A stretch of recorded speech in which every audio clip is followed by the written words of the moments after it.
Hey guys, Morgan the Rebellious Reviewer. We talk about all things music, and today we're gonna be starting a new series. This series is basically inspired by my fellow reviewers' Not Real Music and Deep Cuts, and basically in this series I'm just gonna list off 5 albums to get you, the viewer, into a certain genre of music. So, today we're talking about symphonic metal. For those of you who don't know, symphonic metal is a blend of metal and opera. It combines the heavy guitars, bass, and drums of heavy metal with pianos, violins, harp, and even the occasional harpsichord of classical music. Vocally, it usually combines, it's either a pure operatic vocal thing, where they have a female singer with a soprano voice, or they combine the female singer with a soprano voice with some growls from a male vocalist. And it also has the highest number of female vocalists in any subgenre of metal, I'm pretty sure. The rules for this list are pretty simple. 1. Only one album per artist. And 2. The album has to be at least a 7 out of 10 for me personally. Of course, the album has to be a good starting point for a new symphonic metal listener. That's pretty much in the description there. Oh, and also, no symphonic black metal or symphonic death metal, because those deserve their own videos, in my opinion. With that out of the way, let's start things off with number 1, Theli by Therion.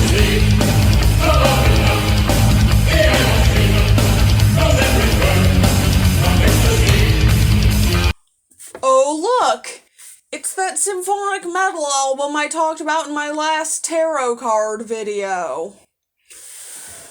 Like I said in that video, this is the first ever symphonic metal album.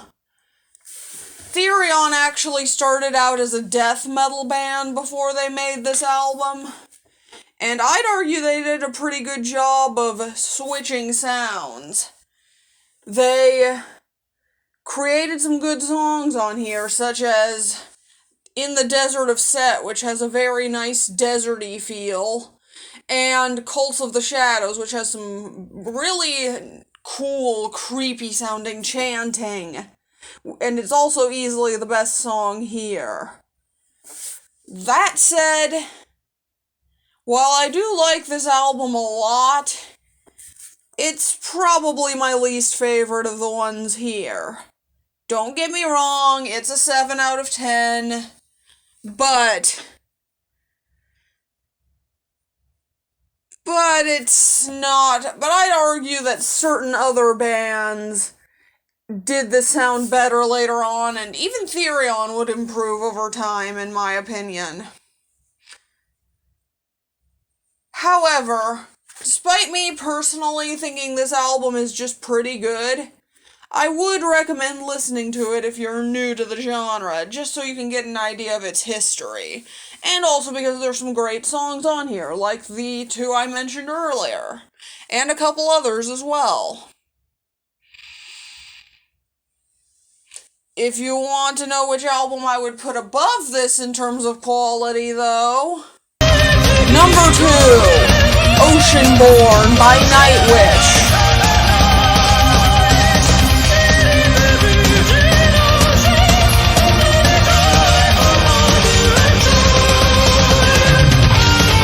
If Therion created symphonic metal, then Nightwish perfected it with their album Oceanborn.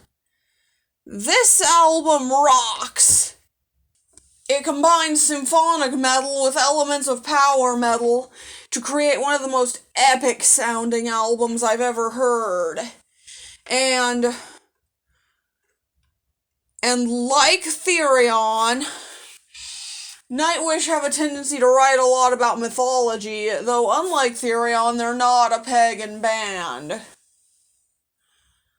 Vocalist Therion, sorry if I butchered that, has an absolutely beautiful voice that complements the epicness of this music perfectly. And basically, both the music and vocals do what Therion were doing, and they crank it up to 11. This album also harkens back to symphonic metal's classical influence with songs like Moon Dance, which is basically just a classical piece that happens to have electric guitars in it. I would also like to point out that after their first 5 albums, Nightwish would get rid of Tarja as a vocalist. And she would go on to start her own solo career. None of her albums will be featured on this list, but if you want something extra, check out her first 2. They're good. Anyway, this album is amazing, and if you want to get into symphonic metal, check it out. Number 3, Mother Earth by Within Temptation.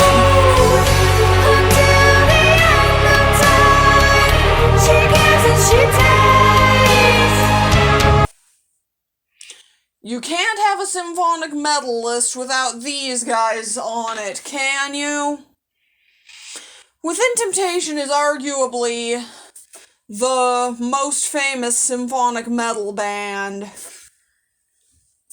I know for us Americans, at least, most of us get into Evanescence first. They're not really a symphonic metal band, but they have elements. And then we discover Within Temptation through them. At the very least, that's how I discovered this whole genre here. Anyway, Mother Earth. This album came out before Within Temptation sold out.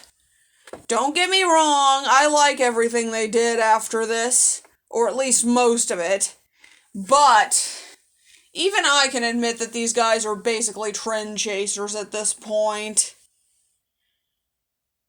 And this is probably the most pure symphonic thing they ever did, although it does have elements of folk metal. Like the last 2 albums I talked about, this one has all sorts of mythological and pagan imagery, though this time it focuses more on the nature aspect of it. Especially on the first 2 tracks, Mother Earth and Ice Queen. Musically, this has folk elements mixed in with the symphonic ones, like I said, and it just makes it even more beautiful. However, if you're wondering if there's any symphonic metal acts that talk about other things, well, I can assure you that there is. For example, number 4, Decipher by After Forever.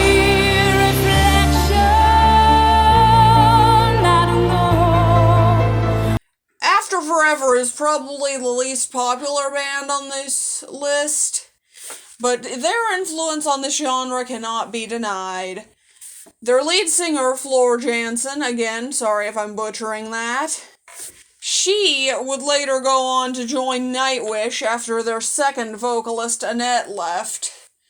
And Mark Jansen, who does the growls and plays guitars on this album, he would later leave to start another symphonic metal band called Epica.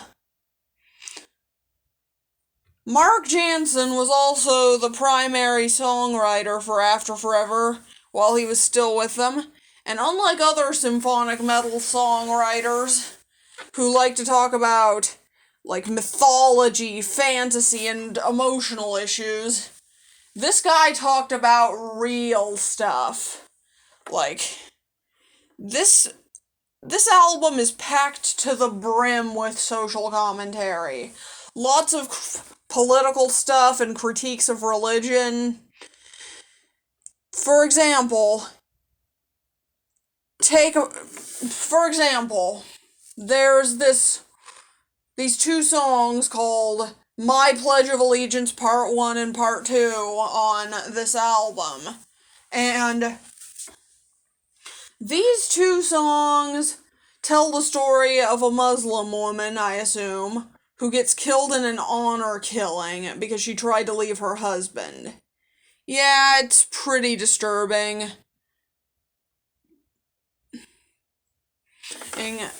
But don't worry, because they criticize Christians plenty on here too.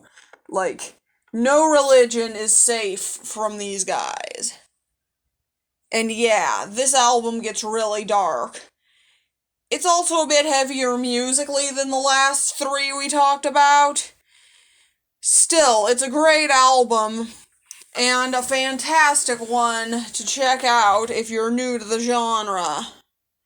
And speaking of Mark Jansen, number 5, Epica, Design Your Universe.